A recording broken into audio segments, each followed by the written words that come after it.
My brother and my girlfriend started acting strange around me. I felt like something was going on, but I never expected the truth would hit me that hard. I trusted them more than anyone. But what I found out one evening completely shattered everything I thought I knew about love and loyalty. I grew up in rural Colorado, the kind of place where everyone knows each other, and family means everything. My brother and I were inseparable. He was a year older, louder, wilder. I was the quiet one, the responsible one. Still, we were close. At least, I thought we were. I met her when I was 23. She had just moved to town, and somehow she made everything brighter. We clicked instantly. It didn't take long before she was part of every plan I had for the future. A house, a family, a life. We dated for 2 years before moving in together. My brother visited often, too often, maybe, but I never questioned it. I trusted both of them. They were the two people I loved most in the world. What could go wrong? Looking back now, I see the signs. The way they laughed a little too hard at each other's jokes. The way she started dressing up on the days he came by. But back then, I saw nothing. I was just happy. Stupidly, blindly happy. And in that blindness, I missed the beginning of the betrayal. It started with little things. She stopped waiting up for me when I worked late. Her phone, once left casually on the couch, was suddenly always face down. She started locking the bathroom door, something she never used to do. I told myself it was normal. People grow. Routines change. Maybe we were just going through a phase. I didn't want to seem paranoid or possessive. I had always promised her trust, and I tried to keep that promise. But something in me shifted. I began to notice how often she laughed at texts, then quickly locked her screen. I'd ask who it was, and she'd shrug. Just a friend. I believed her. Even when I saw my brother's name flash across her screen at midnight, I believed her. After all, why wouldn't I? He was family. She was my partner. What kind of person would suspect betrayal from both? But trust is a quiet thing. Once a crack appears, it spreads fast. One weekend, I came home early from work.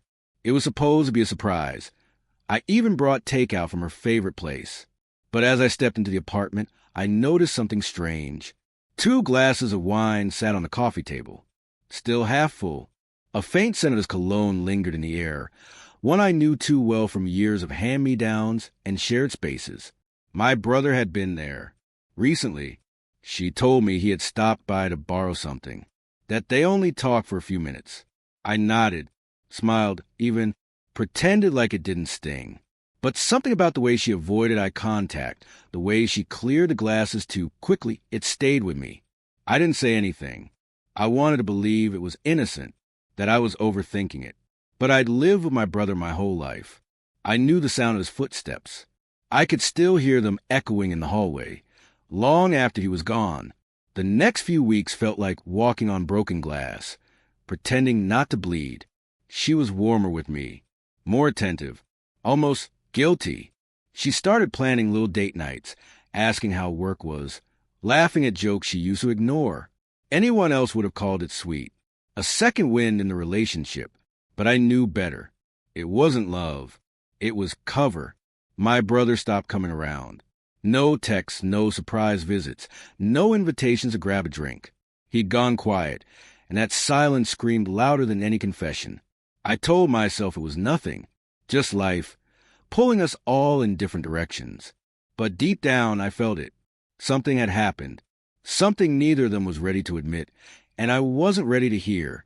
So I chose to live with the lie. Pretend everything was fine. Pretend my instincts were wrong. Because sometimes the truth hurts more than the illusion we build to survive. It happened on a Sunday afternoon, one of those lazy days where nothing feels urgent. She was folding laundry in the living room, humming softly to a song playing on the radio. I was scrolling through my phone, half listening, half existing. Then she said his name, not casually, not in passing. She whispered it, barely audible, like she didn't mean to say it out loud. But I heard it. She froze the moment it left her lips. It was only one word, but it filled the room like smoke. She tried to cover it up, to move on quickly, acting like she'd said something else. But I knew my brother's name when I heard it.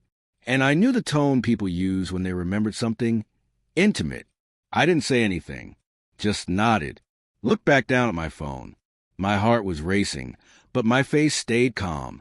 It was the first moment I allowed myself to wonder. Now that they had crossed a line. That night, I couldn't sleep.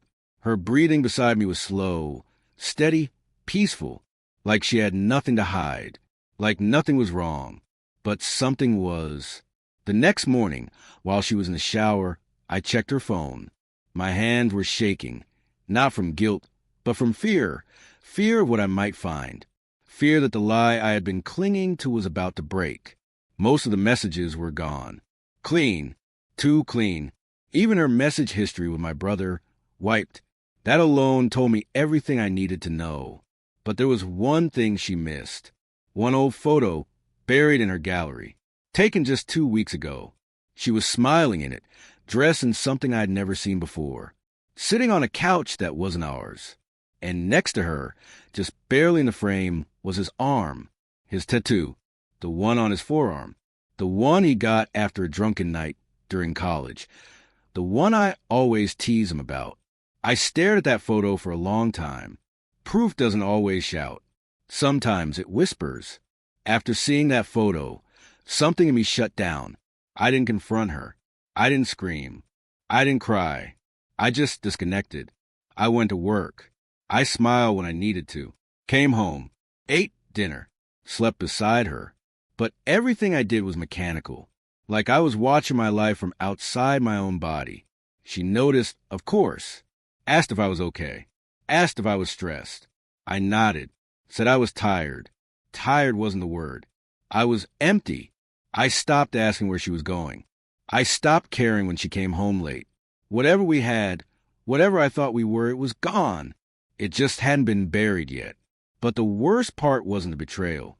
It was realizing that she had shared parts of herself with him that I thought were only mine. That my brother had looked at her the way I used to, and she had let him, and they had said nothing, not a word, no confession, no apology, just silence. And silence, I learned, can be the loudest truth of all. I hadn't seen my brother in nearly a month. No calls, no texts, no lame excuses. Just absence. The kind that says guilt louder than any message ever could. One evening, I drove out to our parents' place. He was there, like always, lounging on the back porch, beer in hand, pretending life was simple. He smiled when he saw me, but it didn't reach his eyes. That was new. I didn't bring it up right away. We talked about nothing. Football, work, the weather. I watched him closely. He laughed at the right moments, acted normal, but his shoulders were tense. His eyes kept darting away. He was nervous. So I asked a simple question. You been around lately? He paused just a second too long. Said he'd been busy. Said he hadn't seen her much. Said things that were probably true, but not true enough. And in that moment, I realized something brutal. I didn't need a confession, because betrayal doesn't always come with proof. Sometimes, it just lives in the way someone avoids your eyes when you ask the right question. After that talk with my brother, I stopped hoping for answers. I stopped waiting for her to slip up again. Stopped checking her phone. Stopped replaying every little moment in my head, trying to find the exact second everything broke. What would be the point? The damage was already done. She still acted like nothing had changed. Kissed me goodbye in the mornings. Asked me what I wanted for dinner. Sent me cute texts during the day, like the version of herself she thought I wanted back. But she never said his name again. And maybe that was her way of protecting me. Or maybe she just couldn't bear to see what it did to me the first time. Either way, it didn't matter, because I no longer believed a single word she said. And the saddest part? I didn't even feel anger anymore. Just silence, inside and out. That's when I knew the relationship wasn't dying. It was already dead. It happened on a Tuesday. I was at home early, sitting on the couch, pretending to read. She came in from the store, tossed her phone on the table, and walked into the kitchen like it was just another day. I don't know why I picked it up. Habit, maybe, or instinct. Either way, the screen was still lit. A message preview was sitting right there. Wish you were here instead. No name. Just that sentence. I didn't need a name. I knew who it was meant for. I knew it wasn't me. I set the phone back down, exactly where it was. Didn't unlock it. Didn't confront her. Didn't raise my voice. What would I even say? The moment I read those words, I stopped being her partner. I became just a shadow in her life, something she passed by on the way to someone else. And the worst part? She was still smiling when she brought me my drink, still pretending everything was fine. But this time, I didn't drink it. I just stared at her, and she didn't even notice. The next morning, I woke up before the sun. She was still asleep, curled under the blanket like a child. Peaceful, undeservedly so. I didn't make a sound, just stood there for a few minutes, staring at the life we had built, the framed photos, the shared closet, the coffee mugs we always argued about. Everything looked normal, but none of it was real anymore. I opened the drawers slowly, took only what I needed.